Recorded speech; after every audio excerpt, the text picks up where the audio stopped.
Hey everyone, welcome to another episode of Leadership Now with me, Dan Pontefract, in the house today. Wow, Heather E McGowan. Heather is a future of work strategist, thought leader, researcher, and author. We're going to talk about something today, and is one of the leading voices in the future of work. McGowan is a sense maker, a dot connector, a deep thinker, and a pattern matcher who sees things that others miss. Heather gives people the courage and insight that illuminates their path forward. She's transforming mindsets and entire organizations around the globe with her message about how the next phase of work will focus on continuous learning and how leadership must shift to guide these expeditions.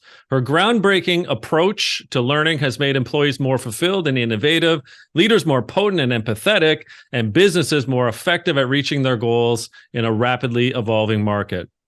Heather's message is never more powerful than when she's on stage, where her no-nonsense approach creates a fundamental mindset shift across the audience, leaving them both transformed in their thinking and clear in their path of action. As someone who's been in the audience with Heather, I know exactly what that means and have felt it.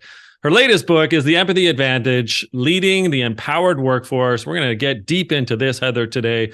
Fabulous book. Well done to you and Chris and the team. You called in the book the pandemic the great accelerator, where effectively in the setup to the book, as you get through the first few chapters, we've kind of shifted so fast, almost overnight, that many things have affected, our leadership, our culture, our organizational operations. So what's your summary, I guess, bullet point, if you will, or introduction to us today on what you've learned through this pandemic from how, again, the leadership, the organizational culture, the society really has fundamentally shifted? Well, first of all, thanks, Dan, for having me. I really appreciate you having me on your show. It's a joy to be here and to talk to you about this, among other things. But I think one of the things we should start off by talking about is I don't think we have processed what we've been through. I think we had this mindset that just kept it getting extended, like we'll just lock down for 2 or 3 weeks and then we'll go back to normal. There's still a going back language, which I think it's a going forward language. So I think sometimes you have to just stop and take stock of what's happened, how superbly we adapted, what we learned, and what we would build from here. Let's stop talking about going back. How do we build forward from here? And I think that's one of the places we start in the book, is to acknowledge some of the stunning statistics on how quickly we adapted. We leapt forward 5 years in our progress in digital transformation in the first 60 days. We doubled the speed in which we're migrating to the cloud. And we effectively doubled, they think, the speed in which we're handing things off to technology. All that means is an unprecedented pressure for all of us to learn and adapt. And the only way through this is to have leadership that is ultimately empathetic, gets to know their people, and helps them become intrinsically motivated. Okay, so you've also made the case early on in the book where a couple things really point out to me. One of them is expectations on life experiences, and particularly generationally. So when we're coming to work, and arguably like when life occurs in and around work, the experiences or expectations of boomers versus Gen X, of which I am in the cohort, millennials and Gen Z, are vastly different. And thus you make the case in the book, through those expectations, the interpretation and expectation of the workplace and work itself are much different. So how is this affecting what leaders are supposedly trying to do if there's so many different expectations and we have these 4 different cohorts within the organization still today? Yeah, and so the generational expectations come from what were your shared experiences.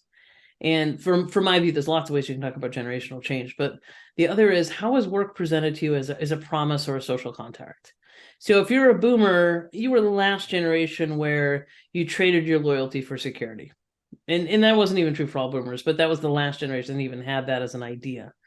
Gen Xers, first of all, if you were born between 65 and 80, you're a Gen Xer. Most audiences I'm in, I can't forget half the Gen Xers to raise their hand, because most Gen Xers don't know they're Gen X, which is the most Gen X ever. I've never met a generation that needs a marketing department more, because Gen Xers were the first generation to bring work home. Spotify wouldn't exist with us because we invented the mixtape. And we were the latchkey generation, so we were born pandemic ready. And so Gen X doesn't have a real identity around leadership are the future. Everyone talks about handing leadership from boomers to millennials. I was like, wait a minute, why isn't even Gen X in the conversation? So millennials is the first generation where divorce was the norm. They're also a generation that came into their profession in the shadow of the global financial crisis. Many millennials may never catch up financially. And when that happens, you start to have a different expectation around work. If your idea around work, if you were a boomer and you came out of the greatest investment in infrastructure and education possibly ever, graduated maybe without any debt if you went to university, and entered relative peace and prosperity for much of your career, you could look at Gen X, millennial, or even Gen Z and say, well, these kids today. Well, let's look at Gen Z close up. Every life stage they were in, there was trauma. They were born in 9/11. They never knew a time before terrorism. They had mass shootings in school and grade school. They had the global financial crisis. They started to feel economic fragility as children. The UN climate report came out, said we had 12 years to save the planet when they were junior high to high school. Then the Black Lives Matter movement, the Me Too movement, and then they graduated in the global pandemic. And they've never known a time without war. So when they're slower to move and less willing to compromise, there's a reason for that. They're graduating with mortgage level debts. They don't see as many economic opportunities, and they see a tremendous amount of environmental and social responsibilities. So you'll meet many Gen Zers whose attitude is essentially, I'm going to work with a sense of purpose or not at all. And for you, those parents out there, which are generally Gen Xers who have Gen Zs in their basement, I say, don't worry. I've never been more bullish on a generation. I think they're going to be incredibly important, reshaping the future of work. They're glacial. They're going to move slowly and cut a wide path, but they're going to work differently, and they've already proven that. So managing those four in the workplaces, understanding each of those sets of experiences, and those are four different tacit social contracts that you have to navigate. Indeed, they are, as well as you make the point about how the speed at which gender norms have actually changed, and they're unmatched virtually to any other shifting societal norm. So not only do you make the case in the book where by Gen Z, the percentage of gender norm difference, right, compared to boomers seems to be at least 100x by percentage. You are suggesting that we also need to be cognizant and cautious of this new reality in terms of gender norms. So tell me a bit about how that influenced and shaped your book and your thinking. Well, first of all, this is my community. I'm a member of the LGBT. I stumble over those letters. LGBTQ plus community. So I pay attention to where I see more representation for my community, and I see my community growing rapidly in different areas. So I started tracking this because I realized at some point that the change in the folks who identify as, essentially, let's just say non-heterosexual. You're either exclusively heterosexual or you're non-heterosexual, and that's a bigger bucket of things, was doubling every generation. And I remember Yuval Noah Harari saying, who wrote *Sapiens* and *Homo Deus* and 21 Lessons for the 21st Century, that a gender as a fixed marker may eventually entirely go away. And I thought, well, that is way off course. And then over the next decade, I paid attention to how quickly it's changing. And I know we've had a lot of social backlash against that from a conservative perspective. But my take on it is this: it's happening, and it's happening to your employee base and your customers. And when surveyed, millennials and Gen Z together, which is largest share of the workforce, Gen Z is going to be 30% by 2030, 50 and 55% of them say you shouldn't have fixed and exclusionary gender markers in your language, in your restrooms, in your customer offerings. So this is an impact on how you manage and relate to your employees, but also how you communicate with your customers. So it's a massive, rapid social change. And I get it. It's uncomfortable for a lot of folks, but we've all got to navigate our way through this, because I don't think there's any putting this toothpaste back in the tube here. We've made a transition here. Yeah, indeed we have. And for the better, might I add, given my family's experience in LGBTQ plus as well. There's another shift that you make mention of and point out with vigor inside the book, and that is, I guess, the center shift, where if in simple terms, you have a couple diagrams that suggest we used to have at our core, our centricity was the job. And you're making the case as well that at that point, belonging sort of sat at the fringes on the outer rims of the star system, if you will. And now, however, perhaps whether through some societal change, some generational change, all societal change, perhaps, you're also making now the case that actually belonging is at the core and job has flipped over to the outer rim. So tell us a bit about your research or thinking on how that shift is happening right now. Yeah, I think there's a few different ways that shifted. We've got an existential crisis. We had 1,000+ days of, feeling the fragility of life, the impermanence of time. As the pandemic went on more and more, and we became more and more kind of shifting from, one way I look at it, and I draw pictures here, is we had a big circle called our professional life, and we had no agency over that. And then we had a smaller circle that was our personal life, and we did have agency over that. And what happened over those 1,000 days is essentially those two circles began to overlap. The professional circle grew, and the personal circle grew, and the professional circle shrank, and we had agency over both of them. And people got used to that idea of agency, trust, autonomy, and having to be accountable. That can't be left out because it is an agreement between the employer and the employee. The other thing that happened is we used to center our life like this. We would get a job and say that job would be in Boston, and then I'd be like, okay, well, I need to move to Boston for this job. And then my spouse or partner, if you're in a relationship, needs a job too, because most of us are not single income units. And then if you have children, then you have to decide, school systems. And so collectively you make a decision around your home, whether it's a combination of real estate, school systems, commuting distance. And then out of that, some sort of community might have formed, and out of that community, belonging became this weird byproduct. And then suddenly when everything shuts down, you realize the most important thing is community and belonging. So you see people moving, and Upwork thinks there's going to be 19 million people in the US moving around the next couple of years. And I think that great relocation is just beginning. Saying, you know what, I always wanted to live in the Colorado Rockies. I had coffee this morning with another speaker who'd been in New York for 20 years. She said, I'd had it. I had 2 little kids in the pandemic. I moved down to St. Petersburg, and now I'm figuring out how this becomes my center and what my community becomes. Her husband left her job, focusing on her income. They just did these are 2 type A, high income earning people who said, I need a different center.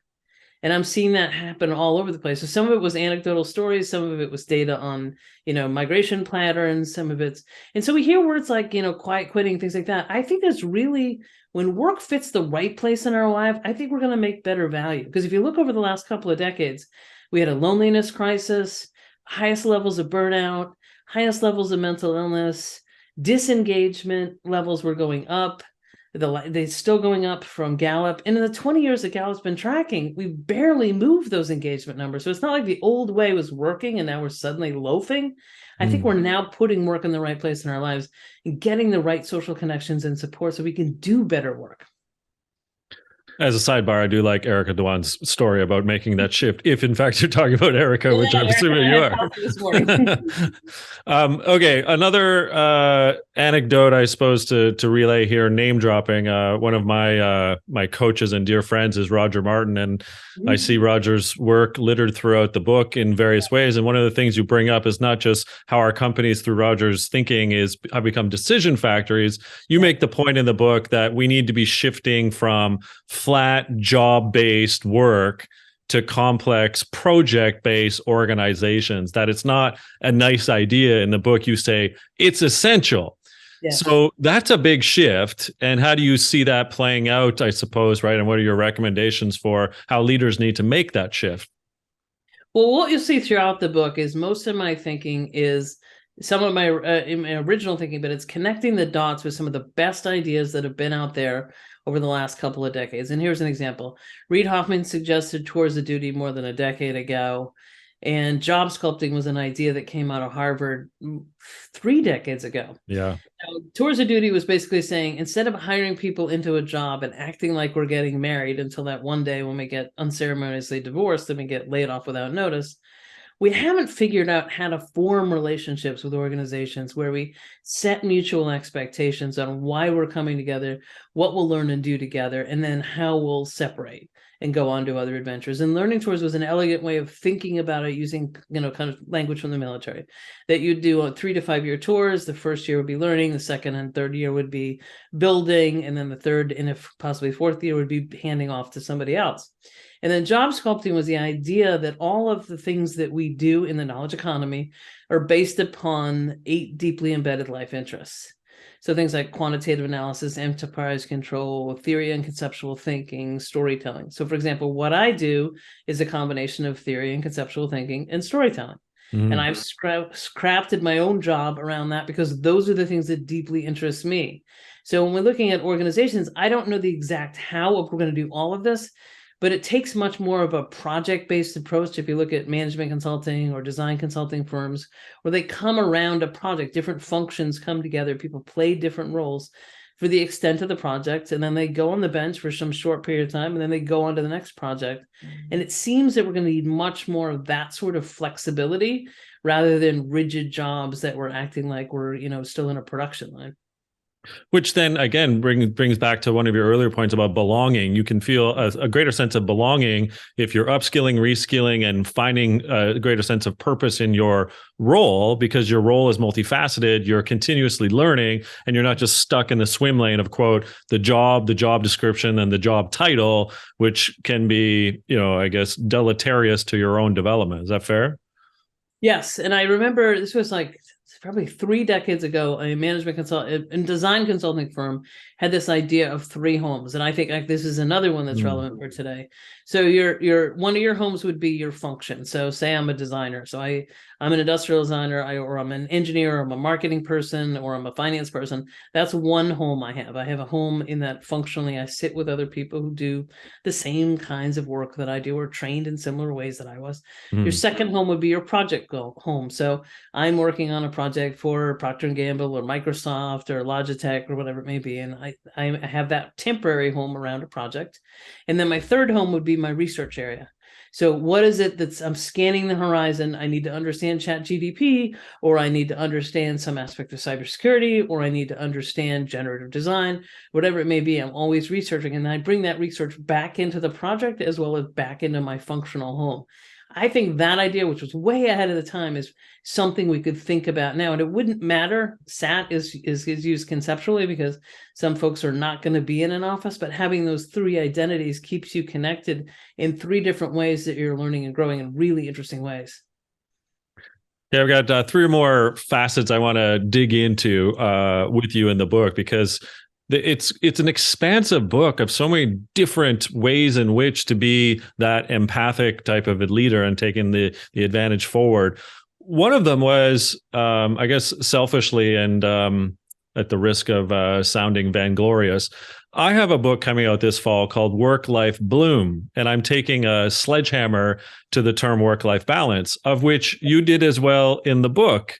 And you suggest that it's not actually work-life balance that's unachievable, it's life-work integration. And you also make good homage, or pay homage, to the concept of bleisure.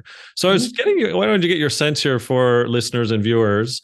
What's your take on the current status of work-life balance, and how does life-work integration and bleisure play a part, as you see, in being a more empathic leader? We have to acknowledge the level of burnout that we've had, both stated and unstated. And so if we acknowledge that and we give people permission to say, I'm tapping out, I need a break, whether it's an afternoon or a week, we can then start embracing concepts like, okay, I'm putting my life before my work because I will do better work. When I put my life before my work, I will be a happier human. We will have a better society, because I think we've put work first, and it hasn't helped work. We have not done better work when we put work first. I think we'll do better work when we're more fully energized humans. The concept of leisure, which is basically, if I can work remotely at least some of the time, I go on a vacation, I take my kids to Disney World, and I really only had 3 or 4 days of vacation, but my kids really want to have a whole full week of school vacation. I stay there for 2 more days. My spouse takes them to the park. I work those 2 days. I have dinner with them. I'm with my family. I'm more connected and energized because I'm with my family. I'm still working. They're still getting their vacation. Or the other side of it is I might be on a work trip, and I've done this a lot this quarter. Is, I had an event in Palm Springs. Two of my dear friends have a house there. My wife and I went. We spent a couple extra days, and I got to connect with people I don't get to see as often as I'd like to. So it's a way to nurture ourselves, I think, more, that makes us better functioning humans. The most important asset in every organization is humans, and it's human ingenuity that's driving all of our value creation. So we have to treat that human like the precious asset that it is. And instead of just grinding it to a stump, thinking about how do we optimize the performance of the human? Even if we were doing it selfishly, we would treat it a lot differently than we have most recently. I love it. And just as a heads up, Empathy Advantage now will find a home through attribution in Work Life Bloom, because I loved when I got to that piece, and I have a clip there that I'll make sure is found in my own manuscript. One of the things you also did very well in the book was to highlight sort of these 5 great lakes, I'll call them, and which ended up being delivering the Great Reset. So in no particular order, maybe they are in the order of the book. The Great Resignation, which then had a Great Refusal, which led to Great Reshuffling, which had a Great Retirement component, and then the Great Relocation. So these kind of 5 greats collectively delivered the Great Reset. Can you unpack that a little bit for us? Because I think it's a fascinating observation. Sure. So Anthony Klotz coined the term the Great Resignation. I had the privilege to speak to him and communicate with him a little bit while I was writing the book, because his view, it was, he looked at it not only what was happening starting in about 2021, but where it began. It really began back in 2009. Since the last recession, we've seen an increase in churn. So we have that happening, and it actually, everybody thought it was kind of a phenomenon between 2021 and 2022 until they found out the quit rates were actually higher in 2022. And Josh Bershwin, if you're not familiar with him, I would definitely recommend following his work. He's saying that it's actually more than just the folks quitting. It's actually sort of this creative destruction cycle. So we are creating new jobs with new skills and new needs. We're destroying old jobs that are no longer relevant. So even if the people stay in them and shuffle around, we're seeing like something like 50 million people at any one time moving in the workplace out of one job into another job. So it's not just people walking out the door and saying, I'm not doing that anymore. This is just real tremendous churn. And as organizations, you have to think about, I can't keep any one project with any one person who could walk out the door at any one time. So you have to think differently about how we organize work, how we capture knowledge and share knowledge so that we keep business continuity. Those kind of factors come in for the Great Resignation.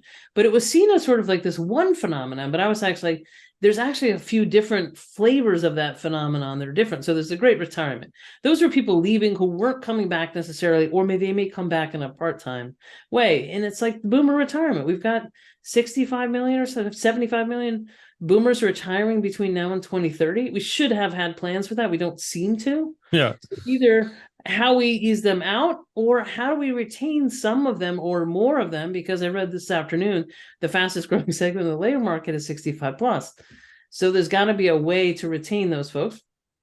And there's the Great Refusal. And the pandemic really did spur this, because if you were getting punched in the face by somebody who didn't want to wear a mask or was wearing a mask for $7.25 a 1 hour anymore, it's like, my life isn't worth it for this. This is not worth it. If we had kept minimum wage on par with pre-pandemic inflation, it would have been north of $23 an hour. So we're way behind on underpaying and treating people with much more dignity. So we're seeing that, and that is driving up some of our inflation pressures. I don't expect that to retract entirely, and I think we ought to give more dignity and better pay to people who do that hard work for us. Then there's the Great Reshuffle. 53% of people who changed jobs between 2021 and 2022 went into an entirely new profession or role. So that's people retraining to say, I hated this job, I'm retraining for that job. That's good. That's people doing what they want. That's humans working to potential. And then the Great Relocation was the one I mentioned earlier. That's people saying, belonging is the center of my life, or where I wanted to live is the center of my life. I'm not letting the job dictate where I live. I'm going to decide where I live first, and then make work fit into that. And that's about 19 million people in the US. And collectively, that gives you the Great Reset. Collectively, we have an empowered workforce. The zeitgeist had shifted. If I were to name the book today, I might call it Your Guide to the Zeitgeist, because that's what it is. And I don't think any, however many people got laid off today, that's a small percentage of the workforce, and it's not going to fundamentally change this feeling, because it's coming out of an existential crisis, generational change in the composition of the workforce, and labor shortages that they don't think they're going to continue for at least another decade. So we have to think differently about how we lead and motivate this workforce. And I think that's our opportunity if we're brave enough to seize it.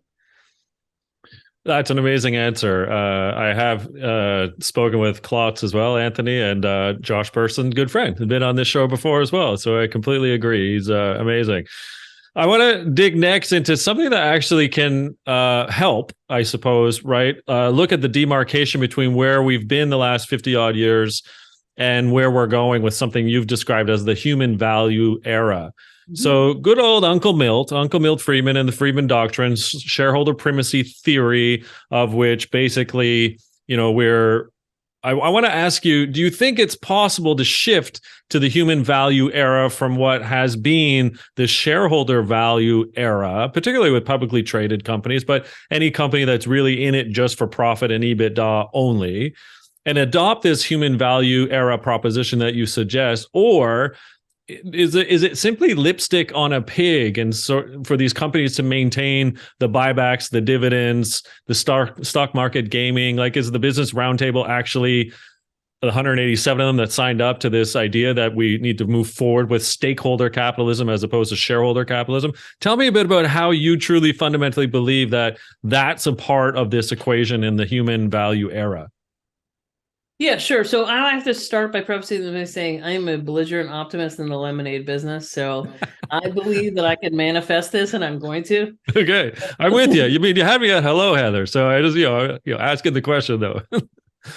So we saw a shift in how we create value, and this is fundamentally a shift from a manufacturing to a knowledge economy. But in 1975, something like 84% of the value created on the S&P 500, the enterprise value, came from property, plant, and equipment. Exactly. We took stuff and we made other stuff with it, and humans were a cost to contain that. We wanted to keep our labor costs low. That's when Uncle Milt came up with his idea. We let that reign for 50 years. But, a couple of decades after Milt declared it the shareholder value, and he basically said the only social responsibility of a company is to return profit to shareholders, it started to shift like almost the next day, if you look at the charts. And now 90% of the value, and that was 2020 was the last calculation, 90% of the value of everything on the S&P 500 comes from human ingenuity, patents, and ideas. Exactly. Yeah. Well, the as you noted, the Business Roundtable declared in late 2019, just prior to the pandemic, that it wasn't working. John Hagel's research shows, we got better at efficiency, but we didn't actually get return on assets. We weren't creating new value. We're reducing the market. We're becoming more efficient. And then we weren't really optimizing the humans that were creating that value. So the SEC, the Securities and Exchange Commission, the SEC, in 2020 said we have to start accounting for humans if they're the most important assets. So we have these sort of, little dots that were coming out. And I said, you know what? It's becoming really clear to me that humans are the most important assets in organizations. So could we just put lip service on that and continue to, lay off people when we need to juice the market for a second?